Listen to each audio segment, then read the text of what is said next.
Ever wonder why your doctor seems rushed or it feels like no one's really listening anymore? Well, Dr. Sharon Malone says it's not your imagination, and the truth will shock you.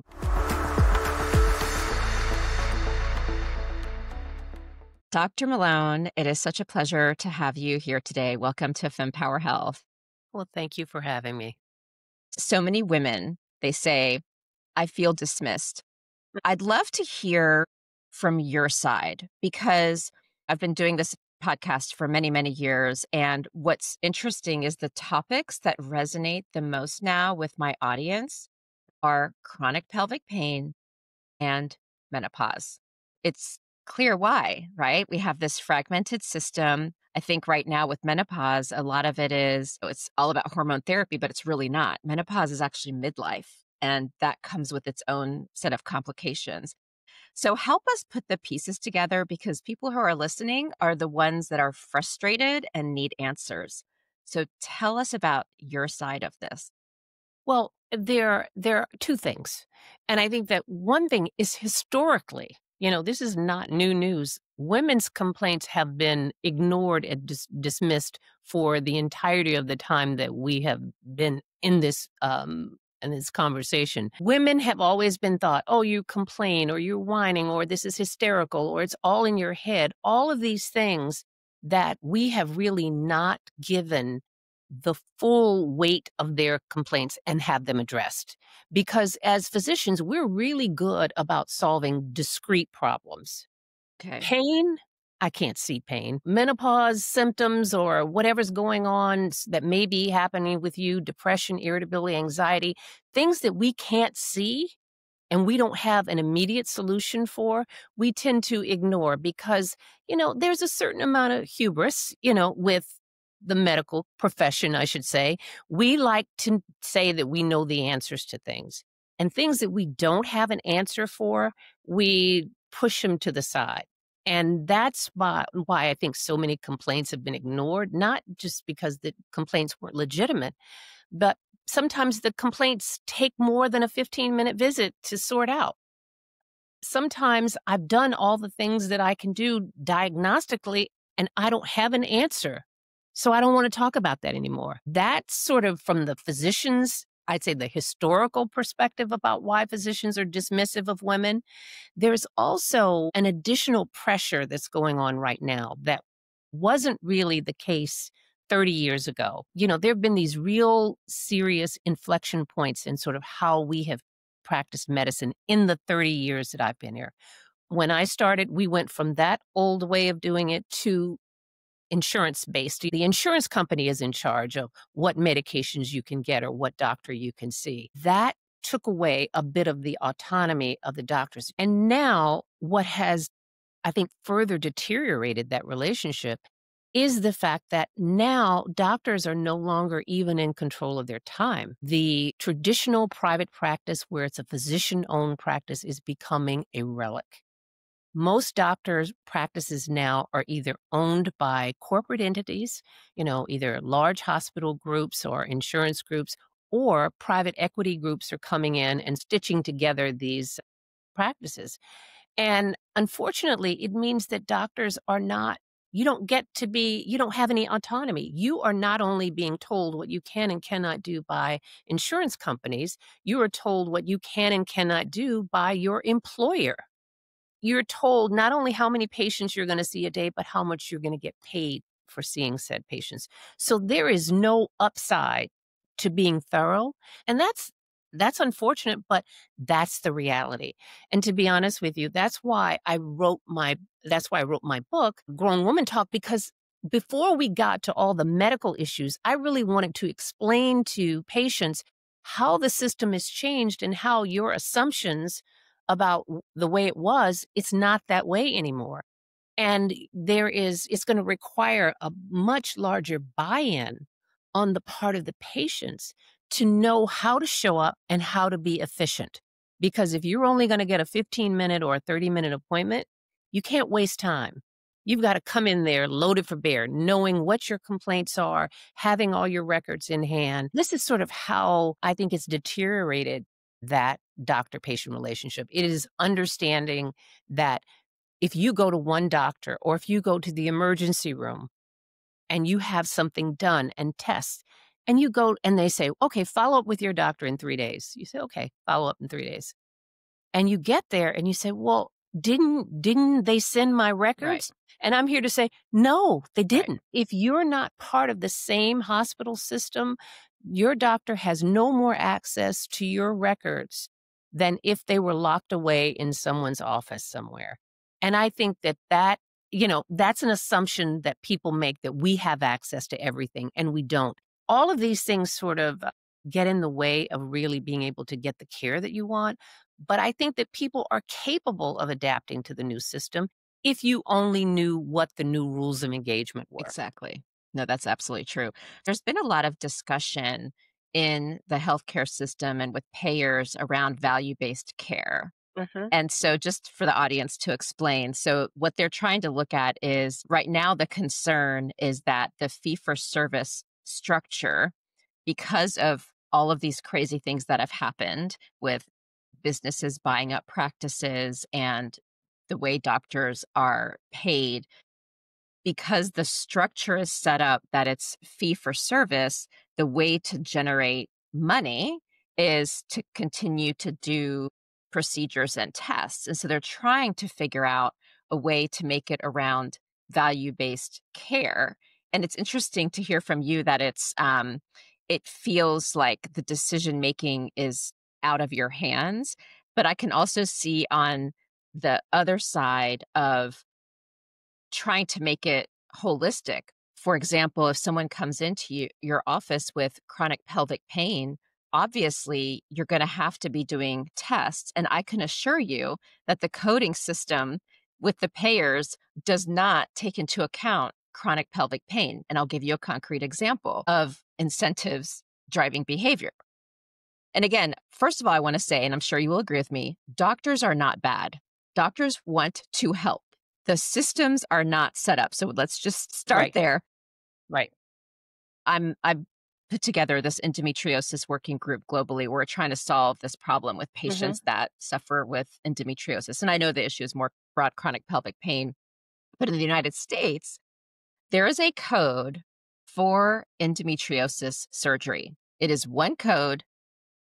That's it. And there are two ways to do the surgery: ablation, which is 45 minutes, excision, which, depending on the patient, could take 10 hours. The doctor is probably going to be doing ablation, right? And add to that, there's only few excision specialists that truly know endometriosis. At least that's what the community has been discussing. And again, I don't think it's on purpose. It's not a plotted thing, but that is one of the concerns. So they've actually gone to Capitol Hill in the past couple of weeks trying to talk to them to say, we've got to change the coding. And it really should be like chronic pelvic pain. You have said patient, this is the fee, and these are the things that you can do. But if the coding isn't right for even a surgery, that's not going to help. So it's like this very complex puzzle piece. So I'd love to get your thoughts on this. Well, it is very complex. But here's the problem. Let's back it up a little bit even before we got to the coding issue. When you talk about the inequity of the payer system, as an OB-GYN, obviously 100% of our patients are female. And now, increasingly, about 90% of the physicians taking care of the female patients are female. So you can do a procedure on a woman and you will get paid 30% less for the same procedure on an analogous portion of a man. So we get reimbursed less for all of the procedures that we do. We get paid, imagine for a delivery, and I'll give you an example here in the DC area, and it varies by the region. For the delivery of a baby, and people think that doctors are trying to do C-sections because they get paid more money. Trust me, it's not that. It is, you get basically 8 months of care, how many ever hours you're in the hospital, delivering a baby and a 6-week visit or 2-week visit or however follow-up, countless phone calls, you may get reimbursed $3,000 or $4,000. Now, you can get there are doctors who get that much for taking a mole off in the office. So the value of taking care of women is not appropriately valued. They do not compensate, just as you're saying, if it's something that takes an hour or something that takes you 6 hours. And this falls disproportionately to fields, and I won't say that was what the intent, but this is what the effect is, to all fields that are predominantly female. Pediatrics, internal medicine, family practice, OB-GYNs are undervalued. Yes. And I agree with what you're saying. No doctor goes to medical school because they think they're going to get rich. There are other things you can do if that's your main goal. They genuinely do have the intent that they want to be helpful and they want to do the right thing by patients. But let's be clear, doctors are no different from lawyers and business people. There are scrupulous ones and there are unscrupulous ones. They are the minority, but it has made the whole practice of medicine increasingly difficult. So now you can't have your own practice. You have to have someone run it for you. And they decide how you get paid. And these RVUs, or the relative value units, are going to decide how you get compensated. They are in a real financial squeeze, and it's making them, let's just say, a lot less happy on the job. I felt a completely different way 30 years ago. I mean, loved what I did even when I left, but I had a lot more latitude. When you were talking about the relative value units, I had learned about this at a reimbursement summit that I went to in March. And I'm assuming you're referring to the paper that Louise King and Jocelyn Fitzgerald had put Yes. together. And I Yes. heard the same thing, that Yeah. there are even hospital systems, even some of the academic medical centers, they just structurally, it's almost like the whole field is getting pushed out to bring in the revenue generating fields like orthopedics, et cetera. And it's really also creating these OB-GYN deserts. I mean, it's creating such a downfall. And this is why, so one of the things they had shared, so folks understand like how these pieces work together, is there are so many people trying to fix this, but because the issues are intensely complicated, you kind of have to put stakeholders together and join forces. So, for example, with the reimbursement summit, one of the things they're trying to do is talk to, I believe it's the AMA that decides who is on the committee that determines these relative value units. And one of the, if you look at the list, there is an OB-GYN there. They said, can we just get one more seat at the table and perhaps have deeper experience in other areas, right? So that's one of the things they're now pitching to the government. And I don't know where that stands. And hopefully that will change some of the guidelines. And, what's interesting is pharma, whenever they come up with drug, or if there's a diagnostic that is new to the whole field, I will say, I know a lot of folks are not loving pharma, but we have to give them credit. They are the ones who educate the payers, the clinicians, and trying to change the system so that there can be reimbursements. It's not perfect because it's just for that thing. So each stakeholder, each company is solving like this tiny piece of the puzzle, which makes it tough for everyone. And they're competing interests. Exactly. And it's, as I said, we're all competing for a finite pot. And to give you an idea, that most hospitals think of OB-GYNs, they think of us, we're money losers in the hospital. But they don't think of it from the standpoint of where you deliver your baby or where you have your surgery. Women are primarily the people who are the gatekeepers for their family. So where you have your baby is where you're going to take your grandmother when she breaks her hip, or where you're going to have your spouse or partner go and have their gallbladder taken out. Sort of, again, it's undervalued for the things that women do and the things that we have to have done for us. But here's the problem. I think that, when you say AMA, God bless them, but doctors have been so poorly represented when it comes to the lobbying efforts because you're up against, these large corporate interests. And to give you an idea of why we've not been able to really advocate for ourselves collectively, you would think, okay, AMA or whatever the professional organizations would be the obvious people to do that on our behalf. But to give you an idea, with private practice, now what we are told, just with insurers, the insurance companies basically, when you sign up to be a member of whatever their panel is, we used to own the patients, right? As I say, own the patients as physicians. No more. The patients belong to Blue Cross Blue Shield. They belong to United or Aetna, whoever it is. And then you petition them to say, oh, please, Mr. Insurance Man, can I see your patients, right? And they're like, okay, you can. But we're going to tell you how much you're going to get paid for that. In that negotiation, if I'm a practice and I'm a solo practitioner or there are 5 of us, and you tell me, okay, well, this is what I pay. And you say, that's ridiculous. That's not what I charge. You know what you have to say about that? Their answer to that is, well, take it or leave it, because we're going to find somebody else that will take it for that amount of money. So Right. It puts doctors in a very bad bargaining position. And the smaller you are as a practice, the less bargaining power you have. Crazy. However, and that's why I have to applaud Dr. Fitzgerald, because she is making these things known. It's really got to come from a groundswell. And I think if 100%. people really understood. There's 2 observations that I have, and I'm curious what your thoughts are. So one is I'm seeing a lot of the academic medical centers, and for those who are curious what those are, that's like the NYUs, the Mount Sinai's of the world, Johns Hopkins. Unfortunately, they're more on the perimeters of the United States. So they're trying to create women's health centers in hopes of solving for this fragmentation. The other thing I'm noticing is with menopause, because it's, as we discussed earlier, it's midlife, not let me prescribe hormone therapy.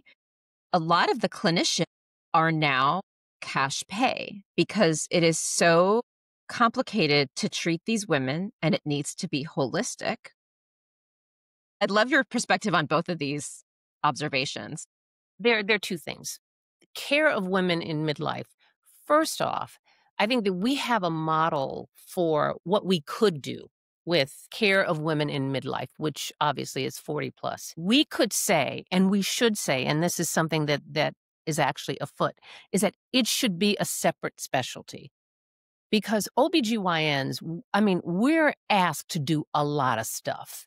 You have patients anywhere from 12 to 80. You've got to deliver babies, counsel about contraceptive. It is everything that is female related falls under the purview of OB-GYNs. It's too much. The care of women in midlife is not a one and done.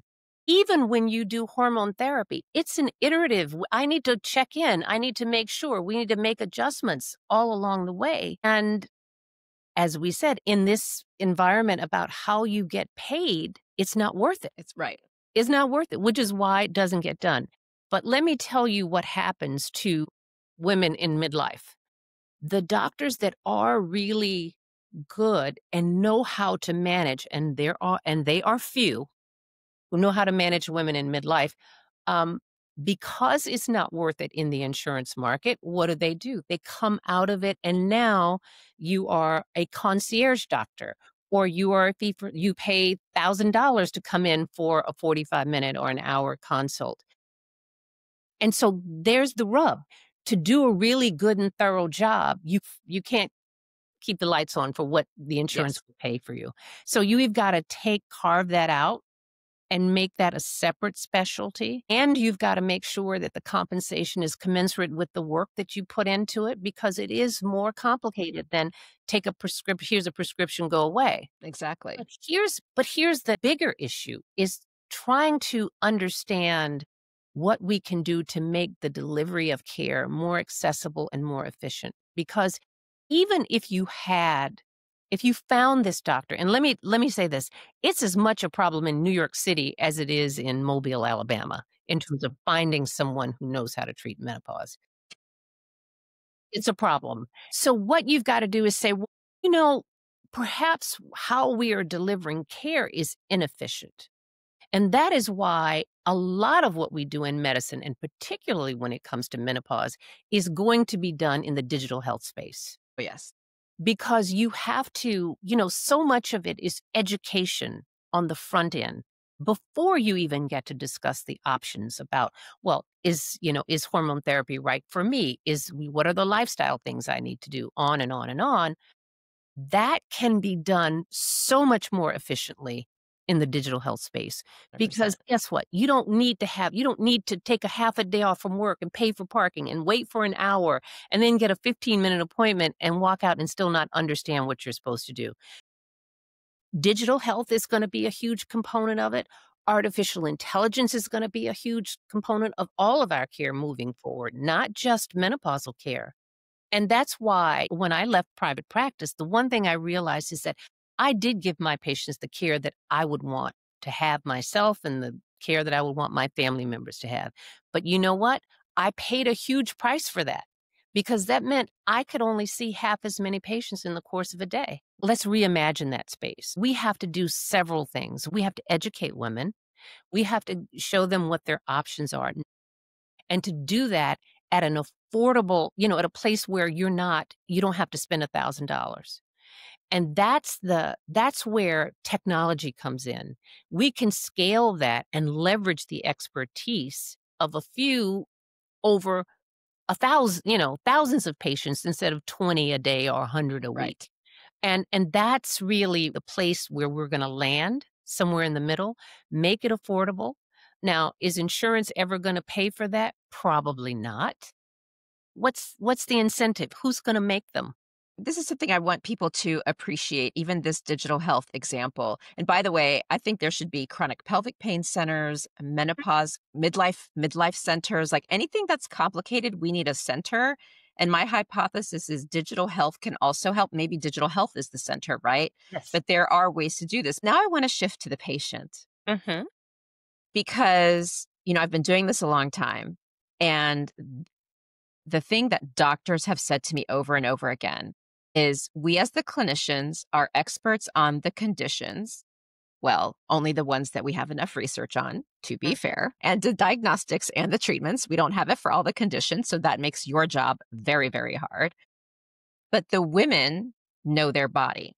Yes. And there's an observation that I have noticed is how do women show up for themselves and how do women show up for their doctors? Mm-hmm.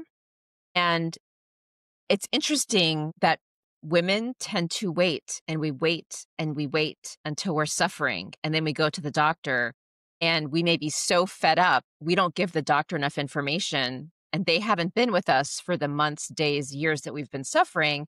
So they don't have the whole history. And we go in and we're like, why didn't you fix me? Fix me now. And it's a 10-minute appointment. Mm-hmm. So it's kind of like we need to show up for ourselves and go earlier. And we also need to describe what's happening and be an active participant and not assume the doctor has a magic wand. So I'd love to get your perspective on Georgie, this. that is my book. It starts from how to pick a doctor. What are the questions you need to answer? And then, how the system has changed. So yes, there is something that patients have to do. But let me say this on the other side of this whole thing. For women, we have been socialized to accept suffering. It starts from the moment you get your period. You got cramps. Well, guess what? We can't see cramps. So here, take some Motrin. From periods to PMS, to postpartum depression, to migraines, to autoimmune, we accept it as normal. Urinary incontinence. I'm sitting there, I'm thinking, the solution is not, well, here, buy some more absorbent pads. But when you think that suffering is just sort of baked into the cake of womanhood, then you complain less. Yep. When you voice your concerns. And then those concerns, because they're difficult and they're going to take more than a 15-minute appointment, they get sort of minimized or pushed off to the side. then there is this model of really what I call learned helplessness. You complain if you get a response. If you complain and you get nothing, then you just go, well, then what's the point? I just, I'll deal with it myself. That's sort of how women's health and complaints have been dealt with historically. And I always had a philosophy in my office. I said, one, it takes a little bit of um, humility, because I would say to my patients when they would say, whatever their issue was at the time, and I would do all that I could do. And I would say, all right, well, we've done this. We've ruled out a lot of things. I still don't have an answer for you. I would say, well, you know what? Let's get a second opinion. I don't know everything. I don't have the answer to everything. Maybe there's something I'm missing. Because what I would tell my patients is this: you are the expert of you. I'm the expert in the theory. But if something is bothering you, don't let someone tell you, oh, it's nothing.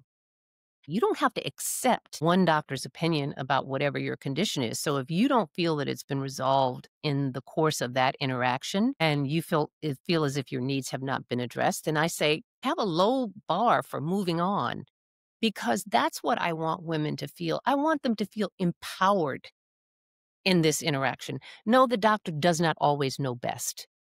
Maybe you do. And I've constantly been surprised by patients saying, no, this just doesn't feel right.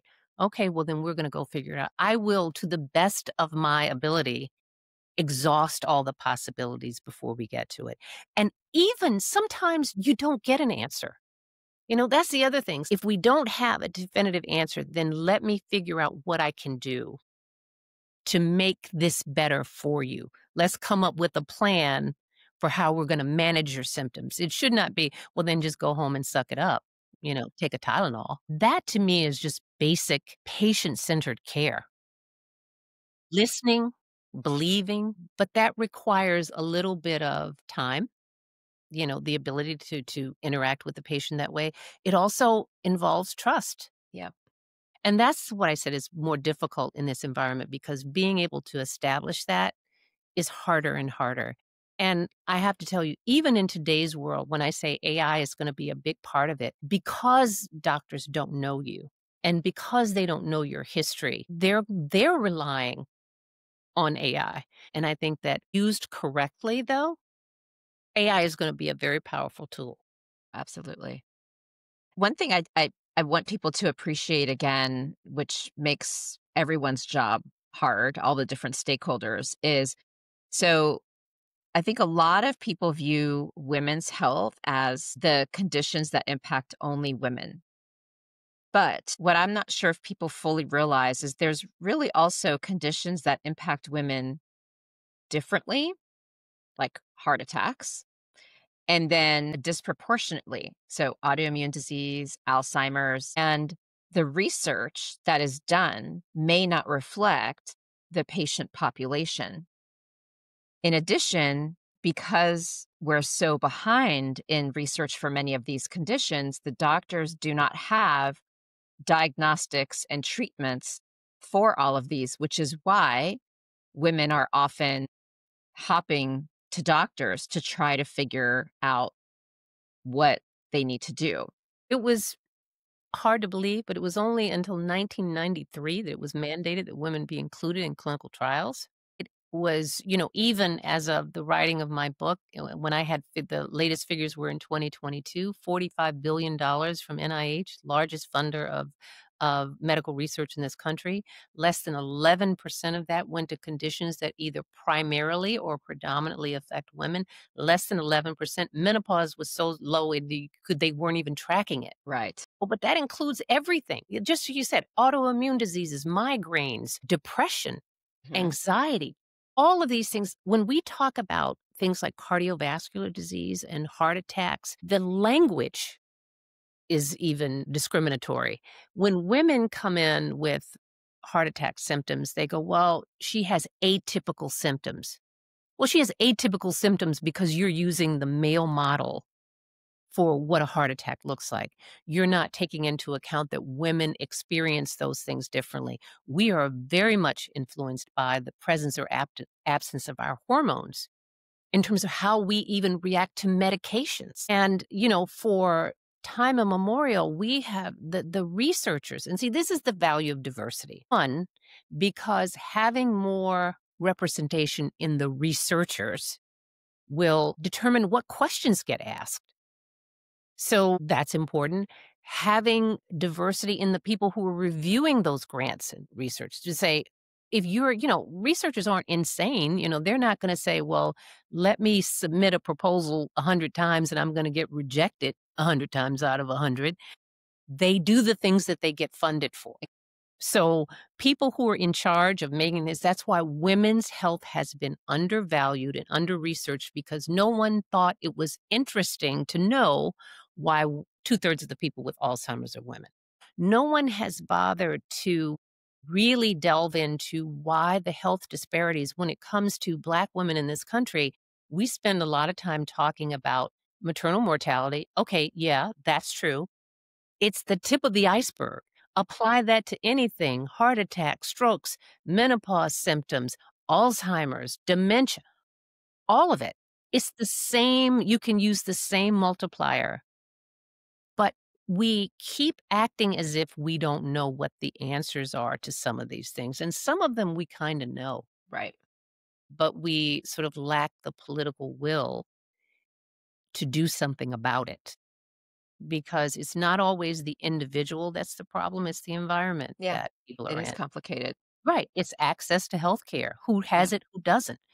So these are the kinds of things that I think as women, we have to stand up. There is the little a advocacy, which I say is the thing. How do you show up in a doctor's office and get what you need? But then there's also the big A advocacy. When you say we're 51% of the population, why do we get less than 11% of the budget on things that affect us? Why are we still scratching our heads about treatments for endometriosis? Why are we still scratching our heads about, wonder why women have so many fibroids? All of these kinds of things.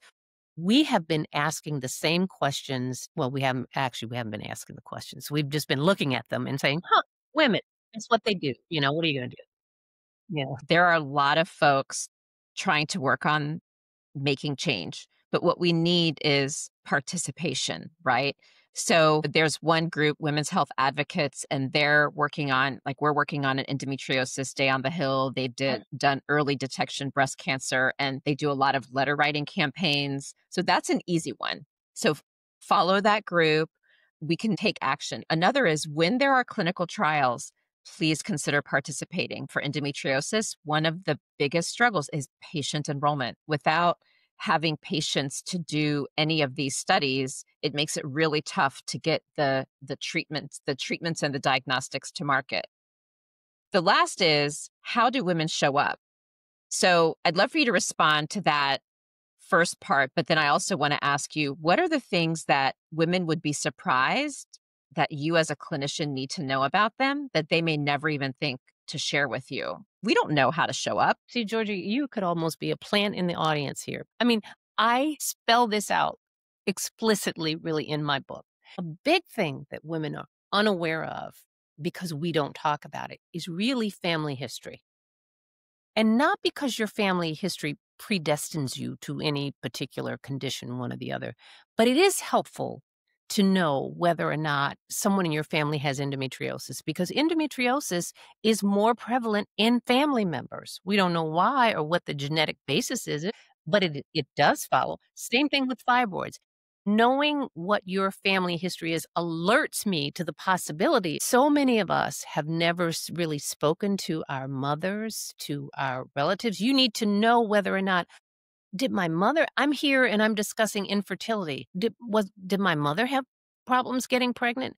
Did my mother have an early menopause? All of these things. So it starts with even knowing what the possibilities are in your family history. So know that. Anybody who has the opportunity to speak to, older siblings or whatever, because you'd be surprised. Someone says, oh yeah, I asked my mom about that and she had that too. And it really does sort of give us just a little signpost to say, well, maybe I should go down that road as opposed to the other 6 or 7 that it could be. We start there. And I think that coming in with a very clear history of your symptoms. And knowing, and the one thing that I do say is know how to be a good storyteller. So much of what we do in medicine is just pattern recognition. I understand that if you can come in and tell a really cogent story and the timeline and everything about it, that's a huge help to your doctor in terms of helping you sort of come to a diagnosis or at least a differential diagnosis of the possibilities rather than looking at the entire universe of things that it could possibly be. So I would say those are the two main things. Know your family history, know what you could possibly be at risk for, and again, know how to cogently tell your story because that really helps. Yeah, no, absolutely.